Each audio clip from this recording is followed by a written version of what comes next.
What is up, guys? Doug Polk here, and we're back for another episode of Poker Hands. And today we're going to be taking a look at a hand from the 2009 World Series of Poker European main event.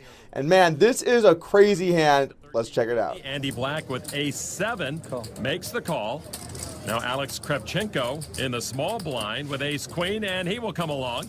In the big blind, men win with 4 tray of clubs. He calls. So look at this table. Black, Kravchenko, men, and master all next to each other. They all have made the main event final table. You know, we've had a lot of good pre-flop play lately on the channel for the videos we've looked at. This hand is not going to be one of them. And the action folds to Christian Harder in the cutoff, who decides to open up 8-6 off. Now, this is far too loose for the cutoff.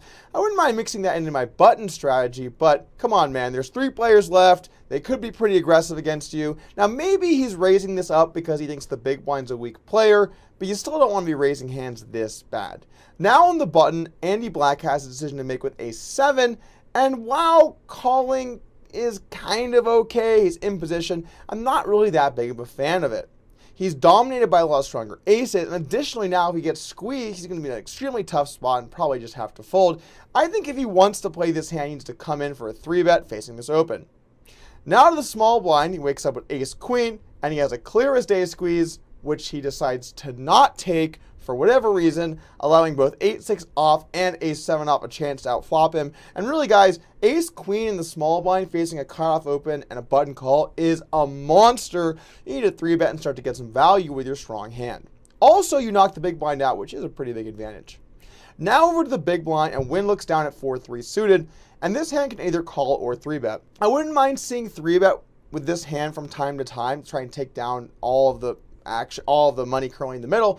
But calling is also a winning play, so you can really go either way. And frankly, of all of the decisions made in this hand, I probably like this decision the most. Okay, let's go ahead and take a flop. The flop is tray 8-4, 2 pair for men win. Harder with top pair. Black and Kravchenko missed. Kravchenko and Win checked. Harder now. Harder likes top pair. With his pair of 8s, that's 3,025. Andy Black with ace-7 with a raise to over 8,000. Well, and Andy Black couldn't sell that weak ace on the black market right now for a wooden nickel, but he's going to make a play for this pot. Kravchenko laid it down. Now with 2 pair, men win. And men, the master, feeling a bit squeezed here.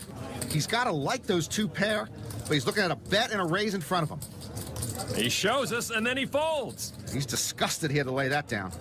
So Harder now with his pair of 8s makes the call for 5,025 more. The flop comes 8-4-3, and the action checks back to Christian Harder. At this point, he decides to bet with his top pair weak kicker, and I'm not a huge fan of this, particularly the fact he bet about 60% pot. If he gets action, top pair is not going to be that great of a hand, and he can easily be behind really any of the players if they flatted with a mid-pocket pair, or if the big blinds flopped some kind of, maybe 2-pair kind of hand. So there's a lot of ways he could be behind here, and I wouldn't be looking to value bet. Now, if you want to bet a hand like this, it's not terrible. When you get called, you're going to be ahead on average, but at the same time, if you face a raise, you're going to be in a difficult spot. In general, it's a pretty good poker strategy to not bet with hands where if you get raised, it's going to get ugly. Anyway, now on the button, Andy Black has ace-7 with the ace of spades, and he decides to raise it up. While this isn't a terrible play, he has the ace of spades, so you can represent some flushes on different runouts, and additionally, he knows that no one else has the nut flush draw. I think on a 4-way flop, this is a bit too loose. If he wants to mix in some bluffs, he could use a hand like ace-2 suited, or ace-5 suited, or 6-5 suited, or 7-5 suited, or a flush draw, or a backdoor flush draw. And I guess while he does have the ace of spades for the backdoor nut flush draw, it's a lot worse because he needs 2 spades on a board that will have 4 spades, meaning it's going to be kind of obvious if he puts in a lot of action that he has the nut flush. So it's much better to have a 2-card backdoor flush draw than just a 1-card. But anyway, he does decide to make it 8,000. The small blind now has a clear fold, and now Win has a kind of interesting spot with 4-3 suited in the big blind. Now, when you have bottom 2 in this spot, it's actually kind of good, because now it's much less likely your opponent has a set. If the button calls an open and raises on a board like this, he's saying he either has a draw or a hand like pocket 3s, pocket 4s, or pocket 8s. Well, because you have a 4 and a 3, those hands are now heavily blocked, meaning that it's quite likely the button is bluffing. I think a pretty good strategy here in the big blind would be to play almost all of your hands that you want to play as a call, with either some draws or some strong hands like 4-3. Because if you re-raise, it's not a very good spot to be able to bluff, and then that would mean your calls are just draws. So 4-3 here is a clear spot to put in some money, and he somehow lets it go. That is simply just baffling. Now back over to Christian Harder, who's not going anywhere with top pair, and you can really see what different state of minds these players are in. Two pair, no good. Top pair, bad kicker. Let's see a turn. And he does decide to call, let's take a turn. Turn card 10 of clubs, no help to Andy. He really needs something now. Harder checks.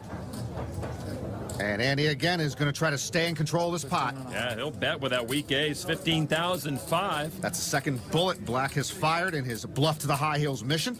And of course he hopes this bullet ends matters. No, it does not. Harder comes along. Harder will not yield. Andy Black cannot like it. The turn comes an offsuit 10, and Harder checks it over to Andy Black, who now has a pretty clear decision to check it back and give up. When you do raise the flop, you don't want to always fire the turn. You want to pick some hands to give up with, and ace-7 seems like one of the best candidates.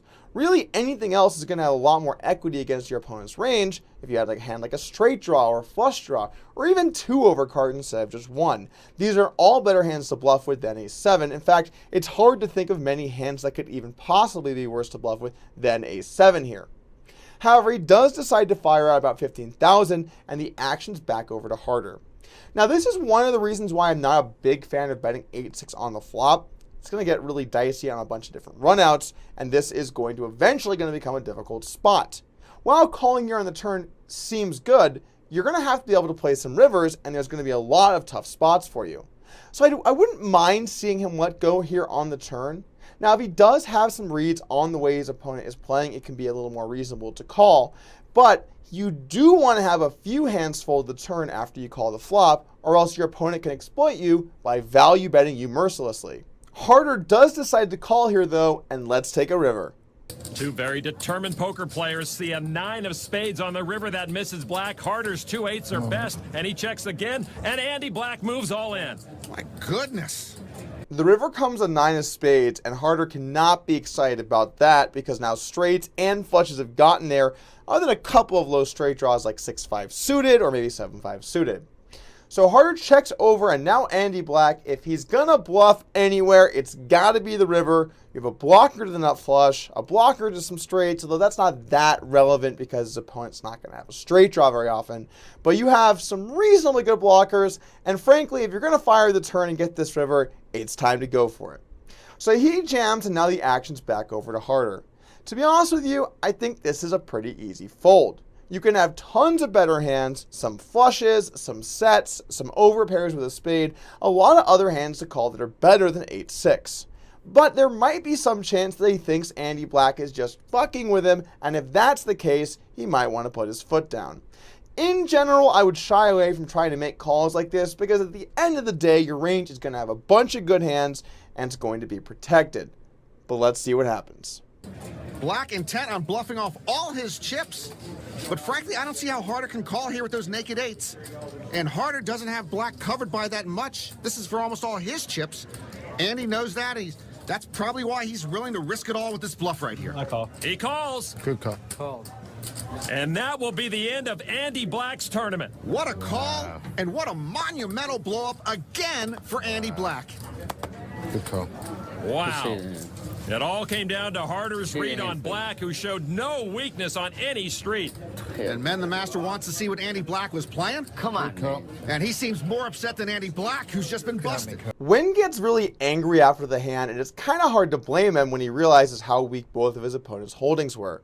But I hope that rather than just getting angry, he tries to walk away with some newfound knowledge. In fact, I think a lot of times when players lose or things don't go their way, they blame luck or variance or other people, when in reality, you should look at the situation and think, wow, if players' ranges can be that wide, clearly my bottom 2 should have at least called on the flop. So while I think it might not have made much of a difference in his play moving forward, don't let that happen to you and learn from your mistakes. As always, I want to thank you guys for watching today's episode of Poker Hands, and make sure to subscribe to the channel to get updates for when new videos come out.